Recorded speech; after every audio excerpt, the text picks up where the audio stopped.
tarde, o país já registra 921 casos suspeitos de febre amarela. 60 mortes foram confirmadas. Minas Gerais apresenta o maior número de casos, mas a preocupação da Organização Mundial de Saúde é que a doença se espalhe para outros estados. Para tirar as nossas dúvidas sobre essa doença, nós recebemos o infectologista Gessé Reis Alves, coordenador do Núcleo de Medicina do Viajante do Instituto Emílio Ribas, e também Celso Granato, professor de infectologia da Escola Paulista de Medicina. Você pode participar da nossa conversa mandando perguntas e comentários, pode ser pelo Facebook e também pelo Twitter. Os endereços estão na sua tela. Boa tarde, obrigada pela presença hoje aqui com a gente. Boa tarde. Boa tarde. O que explica esse número tão grande de casos, doutor Gessé? Bom, é um contexto bem complexo esse da febre amarela, né? A febre amarela existe no nosso país já desde o século XVI, XVII, quando ela foi introduzida, e ela era uma doença das cidades. O mosquito Aedes aegypti era o causador da febre amarela até o século XIX, começo do século XX. E a partir daí ela começou a ser controlada, seja por saneamento, seja pela introdução da vacina. Então, quando começa em centros urbanos, então, no início. Exatamente. Era uma doença que produzia epidemias em centros urbanos. E, à medida que as cidades eram maiores, essas epidemias se tornavam mais sérias. Por exemplo, o Rio de Janeiro foi assolado pela febre amarela várias vezes. E, à medida que o saneamento melhorou, as condições de higiene melhoraram, menos criadouros de mosquito, e a vacina começou a ser introduzida nos anos 30, no final dos anos 30, o ciclo urbano da doença foi erradicado. E o ciclo silvestre continua. Então, a gente tem a febre amarela como uma doença das florestas, de áreas rurais. E isso sempre existiu e provavelmente sempre existirá enquanto a gente tiver floresta e tiver primatas nessas florestas, porque é aí que se dá o ciclo. A questão é quando o ser humano não vacinado está numa região dessas e acaba sendo infectado por um mosquito da região das florestas. Isso que aconteceu, então, Foi. professor? Existe... Porque agora nós temos essa vacina aí na caderneta de vacinação dessas áreas. Sim, de risco. Sim. E existe um ciclo, né, como o doutor Gessé explicou, existe um ciclo entre os macacos. E, periodicamente, quando aumenta muito a população de macacos e com as condições climáticas, muita chuva, muito calor, estão como agora, aumenta a mortalidade entre macacos. Desequilíbrios naturais também fazem com que morram mais macacos de febre amarela. E isso pode ultrapassar esse limite da morte dos macacos, e se o ser humano acabar adentrando essas florestas, ele vai pegar a infecção também. Aquele que não está vacinado, né? Que sabemos aí existe a vacina. Agora, essas pessoas, então, que pelo visto em grande número não estão vacinadas, não estão por qual motivo? É falta de informação, já que existe essa vacina no calendário, doutor Gessé? O que pode ter acontecido? As pessoas geralmente lembram da vacina de febre amarela quando vão fazer uma viagem internacional e o certificado é exigido. Mas se esquecem que viajando dentro do Brasil também a vacina pode ser necessária. E a gente tem o conceito de que febre amarela é uma doença da região amazônica. E isso já não é mais há muitas décadas, né? Ela se expandiu para o centro-oeste, sudeste, sul. O estado de Minas, por exemplo, desde 2003 é uma área de recomendação de vacina. E quem nasceu ali, vive ali ou viaja para aquelas regiões, mesmo quem viaja, 2003, quer dizer, foi bem colocado aqui. A gente sempre tem essa lembrança de outros países ou mesmo da região amazônica, só que Minas Gerais, né? As pessoas estão causando estranheza agora. Minas Gerais, não é? Interior de São Paulo, Paraná, Rio Grande do Sul. Então, existem várias regiões que não estão ainda no nosso subconsciente, né, eu diria, mas que há necessidade de vacinação, especificamente para quem vai nessas regiões de transição entre a área rural, floresta, porque é ali que está o perigo no momento. Agora, sim, o nível dessa preocupação, né? Porque nós vemos aí o ministro da Saúde, Ricardo Barros, colocando que a cobertura atingiu aí 90% nessas áreas de risco, está se referindo inclusive a Minas Gerais, e que com isso a expectativa de que o número de casos comece a cair. Por outro lado, nós vimos esse alerta da Organização Mundial de Saúde com o receio de que a febre amarela chegue, sim, a outros estados. Isso pode acontecer, né? Existe esse risco, então? Existe esse risco. O Brasil, com exceção de uma pequena faixa litorânea, é uma região que é sujeita a ter febre amarela. Esses números que o ministro deu, eles talvez se restringam a algumas áreas, né? E talvez agora, no período pós esse surto mais recente. Mas existem outros dados indicando que existiam regiões com cobertura vacinal de 27%.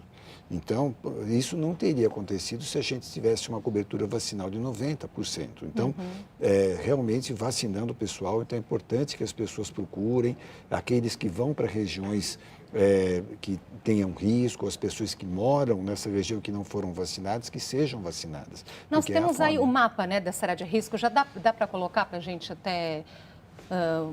mostrando. Então, assim, foi entendido aqui, né, que de fato quem está nessas áreas de risco ou vai até lá, essas pessoas devem ser vacinadas. Exatamente.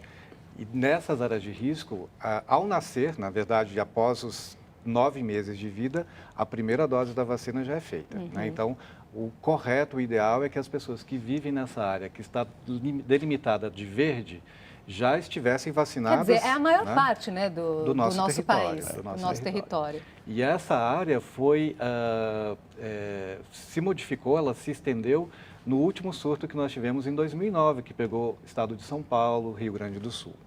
E agora a gente tem essa zona vermelha, que é a zona de recomendação atual, que pega o estado do Espírito Santo, o norte do Rio de Janeiro e uma parte sul ali da Bahia. Então, quem vai para essas regiões verde ou vermelha precisam estar vacinados. E quem vive ali também. Certamente. Agora, e quem não deve? Para quem a vacina não é recomendada? Bom, a vacina é uma vacina de vírus vivo, né? Então ela tem seus efeitos colaterais, é importante que as pessoas saibam. O primeiro deles é evitar fazer a vacina durante a gravidez. Existem algumas situações de exceção, mas a princípio ela não deve ser feita na gravidez. Pessoas que têm qualquer doença que comprometa o sistema imunológico, ou alguma imunodeficiência, ou estão tratando para câncer, estão fazendo uso de quimioterapia, qualquer medicação que afete o sistema imunológico. Né? Basicamente, essas são as condições. Mulheres que estão amamentando até os 6 meses não devem se vacinar. Se elas precisarem se vacinar, é preciso interromper a amamentação. Tá? Então, essas seriam e obviamente, pessoas que já tiveram alergia grave à vacina ou ao ovo também seria uma contraindicação.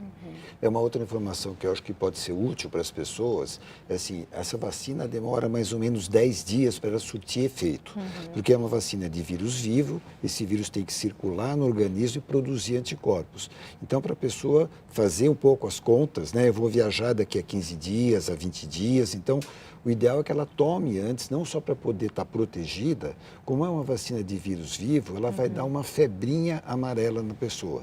Né? Não chega a ser longe da doença, mas pode dar algum mal-estar. Como uma pessoa não quer... Mas os benefícios são muito maiores, porque a pessoa ouve efeitos colaterais já fica bem assustada. Não, imensamente maiores. A pessoa tem que ser vacinada. Só que ninguém gostaria de visitar um parente no norte de Minas e ficar doente na viagem. Né? E como é uma vacina que tem uma proteção muito prolongada, a pessoa pode programar isso. Vou viajar daqui a 1 mês, daqui a 2 meses, toma a vacina o quanto antes. Ela vai estar protegida quando chegar a vacina e se ela tiver algum mal-estar por causa da vacina, que costuma ser leve, não tem muito problema, ela vai estar bem também durante a viagem. Então, é uma coisa importante. Agora, né? O Ministério da Saúde coloca aí que não é o caso de se fazer uma vacinação em massa, né, como é usado o termo, mas quando a gente vê aí o mapa como esse, dessa forma, né, o cidadão tem a dúvida, né, doutor Gessé, o que a diferença disso? Não é necessário, então, a vacinação em massa, porque está na caderneta, mas nem todas as pessoas se vacinaram. A gente está aqui colocando essa informação que as pessoas viajam para esses lugares e não tem essa preocupação. Sim, essa equação de qual região vacinar ou não vacinar, não é uma coisa simples. Eu entendo que o Ministério da Saúde pense nisso e se discuta isso já há muitos anos, e essa é uma discussão atual no programa de imunizações. A questão é, essa faixa que ainda não é recomendação de vacinas, ela é a faixa em que vive a maior parte da população brasileira, ou pelo menos grande parte dessa população. Então, vacinar essa população, além de ser um número muito grande, poderia ocasionar efeitos colaterais em pessoas que ainda não estão sob risco. Então, é esse o momento ideal de vacinar é que realmente é difícil de se decidir. Mas as discussões estão avançadas dentro dos programas de imunização do Ministério. Agora, acho que vale aqui a gente explicar um pouquinho mais, que nós estamos ouvindo, não está um ciclo silvestre, não é urbano ainda. Sabemos que aqui em área urbana é o Aedes aegypti, que é o transmissor, que nosso velho conhecido, esse mosquito parece polivalente, não é, professor? Vamos explicar essa diferença e qual é o risco também, de fato, para que essa transmissão chegue às áreas urbanas? Então, na floresta, quem faz essa transmissão é um outro tipo de mosquito, que chama hemagogos, e eventualmente um outro que se chama sabetes. Esse mosquito, ele vive na parte alta das árvores, picando macaco, eventualmente ele pica algum roedor pequeno, então tem esse ciclo que nós falamos que é silvestre. Que hoje é isso. É isso que está acontecendo agora.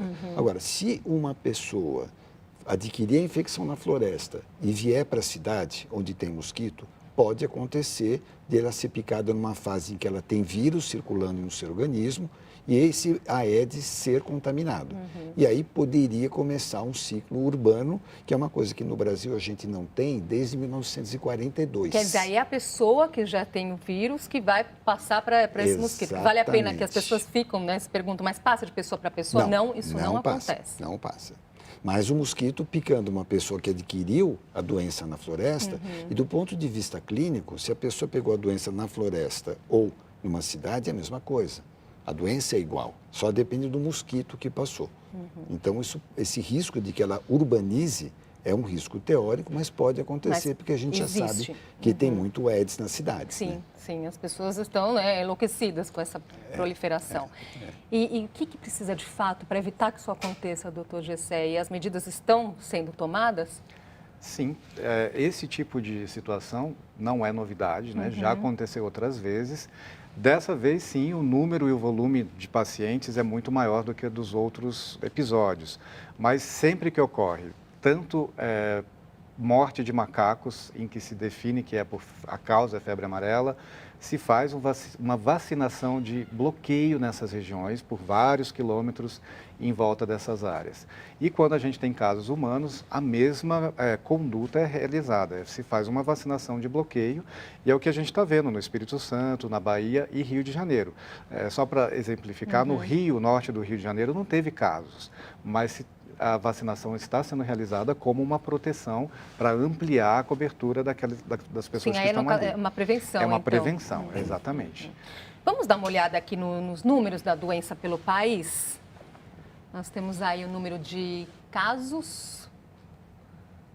A última atualização do Ministério da Saúde, que foi feita no dia 3, na sexta-feira, né? Então, aí, por estado, né? Minas Gerais, que é onde existe o maior número de casos, em investigação 623, são 53 casos confirmados. Espírito Santo, 64 confirmados, Bahia, 9 confirmados, 3. Em São Paulo, 5 casos que estão sendo investigados e Tocantins, exatamente, um caso. Tem alguma explicação para essas regiões, esses estados serem os mais afetados? Não é simples, né? Não é simples, é uma coisa simples. difícil.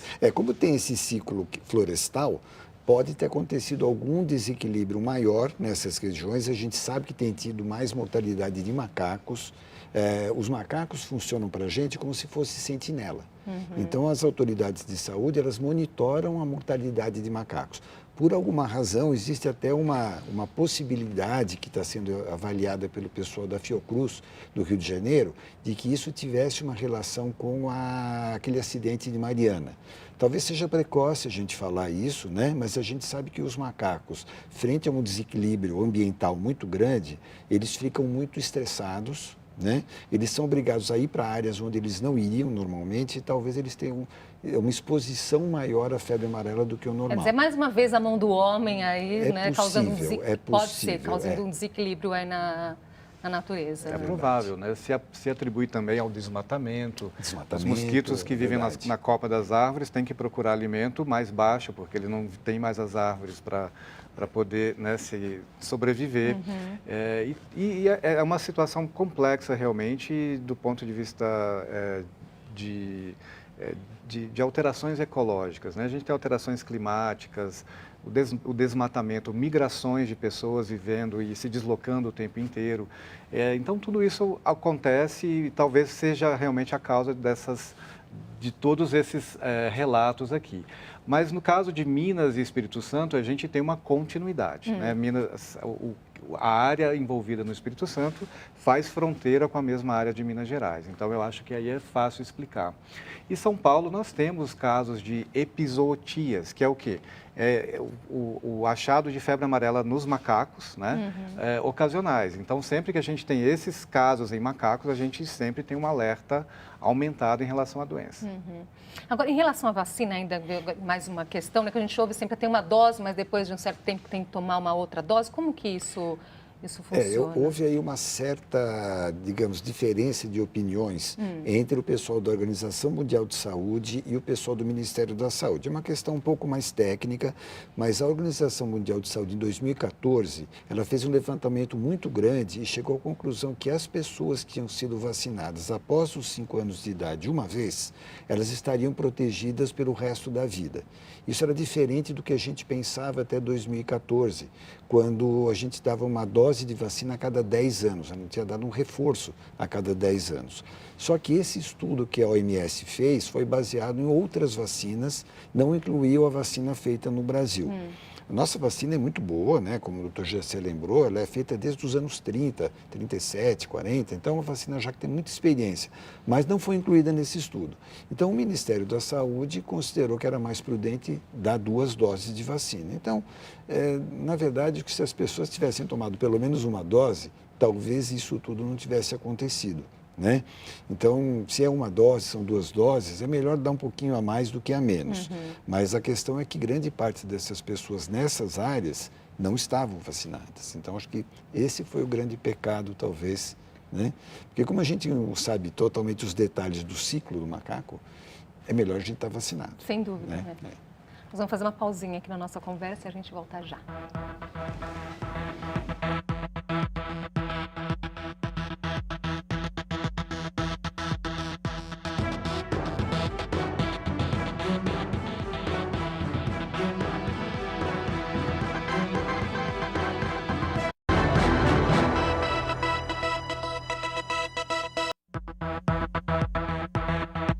De volta com o JC Debate, hoje conversamos sobre o surto de febre amarela com a gente, o infectologista Gessé Reis Alves, coordenador do Núcleo de Medicina do Viajante do Instituto Emílio Ribas, e Celso Granato, professor de infectologia da Escola Paulista de Medicina. No primeiro bloco nós explicamos um pouquinho o que está acontecendo na questão do surto da febre amarela, passamos pela necessidade da vacinação. Vamos falar um pouquinho agora dos sintomas.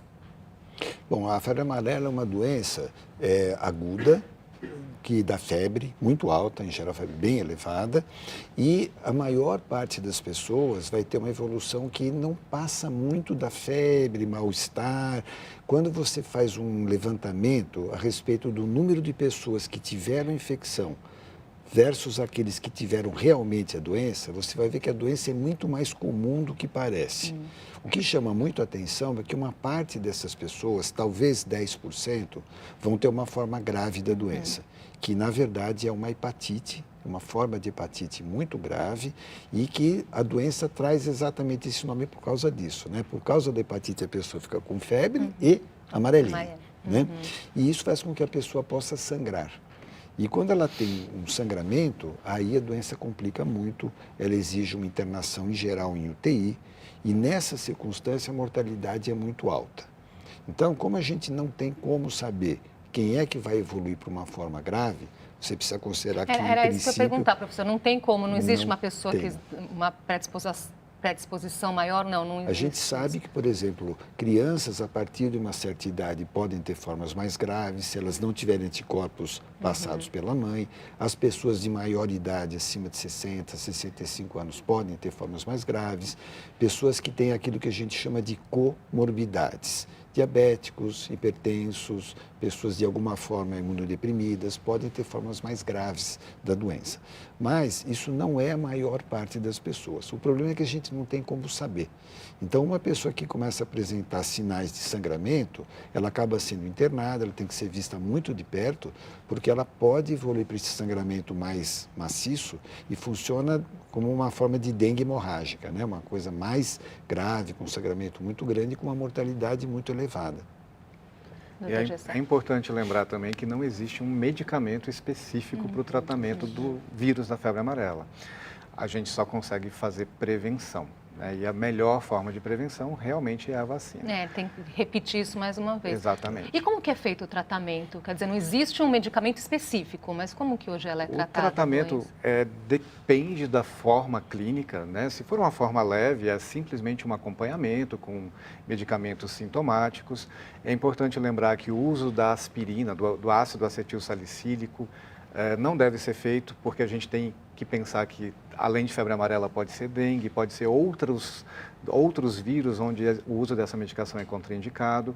E o uso do próprio paracetamol também não deve ser usado na febre amarela porque ele pode ter efeito colateral no fígado. Então, o uso da dipirona como antitérmico talvez seja a melhor escolha para os médicos, né, indicarem, mas é sintomático nessas fases. E quando existe um quadro mais grave, esse paciente deve ser internado, acompanhado e, na maioria das vezes, se for realmente um quadro com sangramento, com problemas sérios do fígado, tem que estar na UTI. Vamos aqui para a participação das pessoas que estão nos assistindo. A Flávia Matos, ela diz, eu esqueci se eu tomei a vacina e perdi a carteirinha de vacinação. O que acontece se eu tomar a vacina de novo? É uma situação comum. Então, a gente costuma dizer no mundo das vacinas que vacina não comprovada é vacina não realizada. Então, é muito importante que ela, pelo menos, tenha certeza que fez a vacina. Mas se ela realmente perdeu e não se lembra, é importante fazer novamente. Mas aí não tem nenhum problema. A não ser que ela tenha uma das contraindicações que nós já citamos. Mas, em geral, a segunda dose da vacina ela é até mais tranquila, ela produz menos reações adversas do que a primeira vez.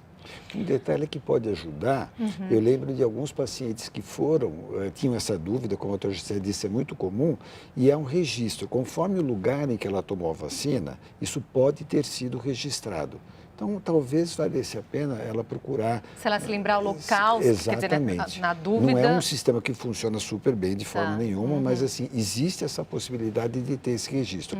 Mas não tem nenhum problema ela tomar outra dose, viu? Isso aí também é tranquilo. Nós falamos um pouquinho no bloco anterior, mas vamos repetir aqui, tem muitas dúvidas chegando em relação à vacinação para os idosos. Então, a Janine Miwar fala, dizem que maiores de 60 anos não devem ser vacinados. Isso é verdade?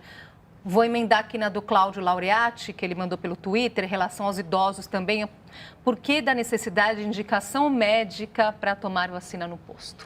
Então, essa é uma questão bem controversa, né? Nós sabemos que não é uma contraindicação vacinar o idoso, quem tem mais que 60 anos, mas é uma precaução. Por quê? Porque nós observamos nas últimas grandes campanhas de vacina que pessoas acima de 60 anos têm um risco maior de desenvolver efeitos colaterais graves.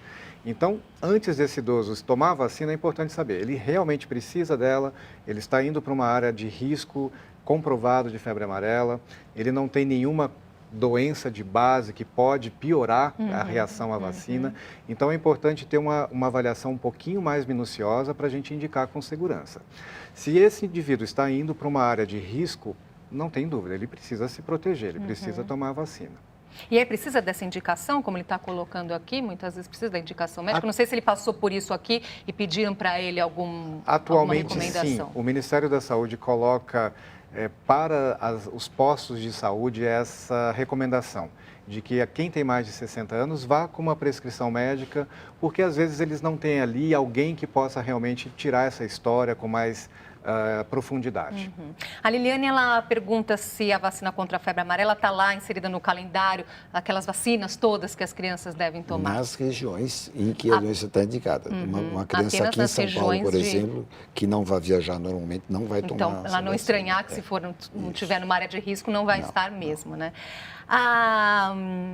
Tem mais uma questão aqui. A médica Lia Giraldo da Silva, da Fiocruz de Pernambuco, ela diz o seguinte, que o combate ao vetor da febre amarela não tem tido resultado na região dela. E ela fala que isso já aconteceu com Zika, dengue e chikungunya, e gostaria que vocês comentassem. Então, no momento, o vetor da febre amarela não é o Aedes aegypti. É importante que fique claro isso. Mas é claro que é importante que as medidas de combate a esse vetor sejam mantidas, não só pela febre amarela, pelo risco potencial da febre amarela urbana, mas por causa das outras doenças também. Agora, isso é um dado de realidade, sabe? Na verdade, em nenhum lugar do mundo em que o Aedes tem um papel importante, ele foi muito bem controlado pelas medidas tradicionais. Agora, a gente precisa lembrar que nós também estamos lançando mão de outros recursos. Todos aqui já ouviram falar, por exemplo, dos mosquitos transgênicos, né?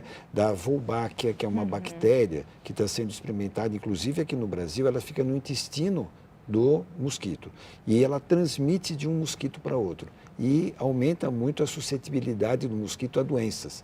Então, isso tem sido recursos que a gente não tinha 5, 10, 15 anos atrás para poder controlar essa população. Nós vamos ter que estudar muito ainda, mas não tem dúvida... As pesquisas estão caminhando bem nesse sentido, professor? Olha, porque nós somos aí do Aedes aegypti, nós mesmos que já fizemos programas, né?